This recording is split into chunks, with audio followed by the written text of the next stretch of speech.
It's late. Not dramatic late. Just late enough that your eyes burn a little. Your thumb keeps scrolling. Up. Down. Refresh.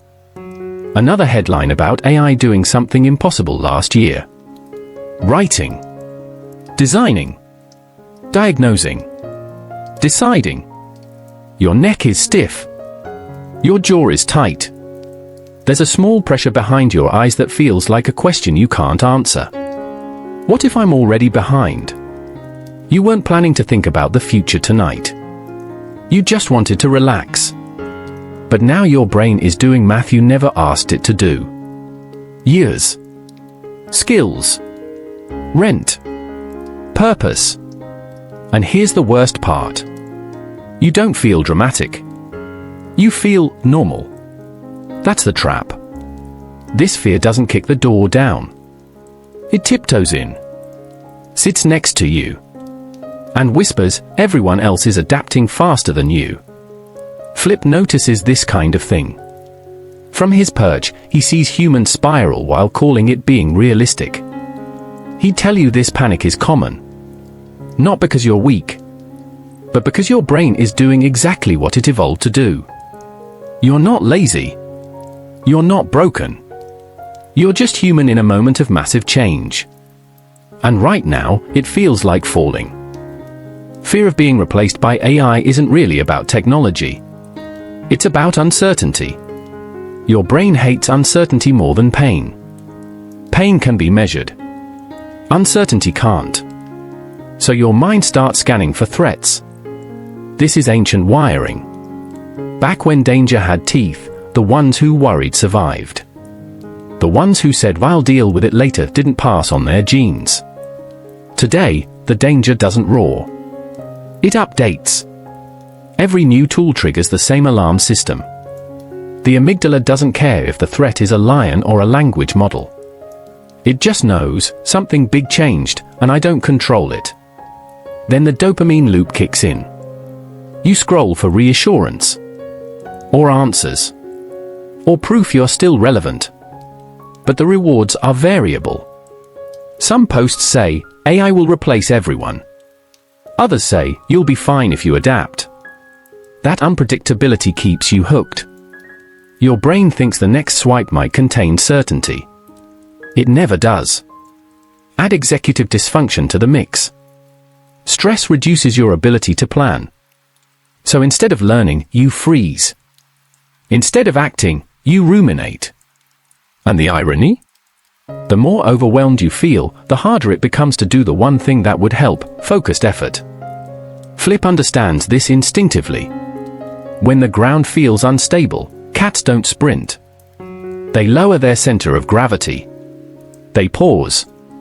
But humans? We catastrophize. Your fear isn't proof that you're falling behind. It's proof that you care about your future. That matters. Here's the shift most people miss. Willpower will not save you here. You can't just stop worrying about AI any more than you can relax during free fall by telling yourself to calm down. Fear is a signal, not a flaw. The mistake is treating this like a motivation problem. It's a strategy problem. Your brain is burning energy trying to predict a future it can't see. That's exhausting. And pointless. Flip has a rule. When falling, you don't fight gravity. You rotate. The moment you stop trying to control the uncontrollable, something strange happens.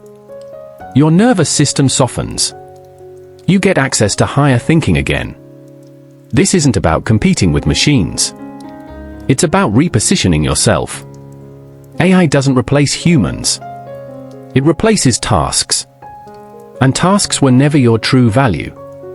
Your value lives in judgment, context, taste, ethics, connection.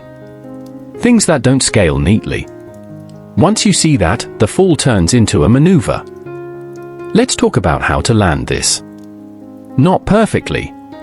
Just on your feet. Cat Logic 1, find your center of gravity. Stop asking, will AI replace me? Start asking, which parts of my work drain me? Those are the parts most likely to be automated. And that's not bad news. Make a simple list. Tasks you hate. Tasks you tolerate. Tasks that energize you. Now imagine AI handling the first category. Your job shifts upward, not out. This reframes AI from rival to leverage. Your nervous system needs this distinction. Cat logic 2, retract your claws. Doom scrolling feels productive. It's not. Your brain treats alarming information like a threat rehearsal. Too much of it keeps you stuck in survival mode. Set boundaries around information intake. Specific times. Specific sources. Flip doesn't stare at every shadow. He saves his energy for real movement. So should you. Cat logic 3, practice short jumps. You don't need a full reinvention. That's another freeze trigger. Instead, do small experiments. Use one AI tool. For one task. For 1 week. Low stakes. High learning. Confidence comes from evidence, not pep talks. Cat logic 4, sharpen the human skills. Machines are fast. You are meaningful. Focus on skills that require understanding people. Explaining. Teaching. Interpreting. These skills compound. And they travel well across industries. Flip watches humans forget this all the time. They underestimate how rare good judgment really is. Cat logic 5, schedule your naps. Burnout makes fear louder. Rest isn't avoidance. It's regulation. A rested brain is more creative, more adaptable, more resilient. Cats know this. They nap, then land impossible jumps. There's science behind that. Here's the truth no headline will tell you. You will feel this fear again. Tomorrow. Next month. 5 years from now, when something even bigger arrives. That doesn't mean you failed. It means you notice the drop. Every time you practice the twist, you get better at it. Faster. Calmer. Flip still misjudges jumps sometimes. He doesn't spiral about it. He adjusts.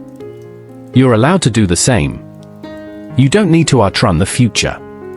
You just need to meet it on your feet. And if you fall again? Good. You already know how to land. I'm Flip, and this is Land on Your Feet.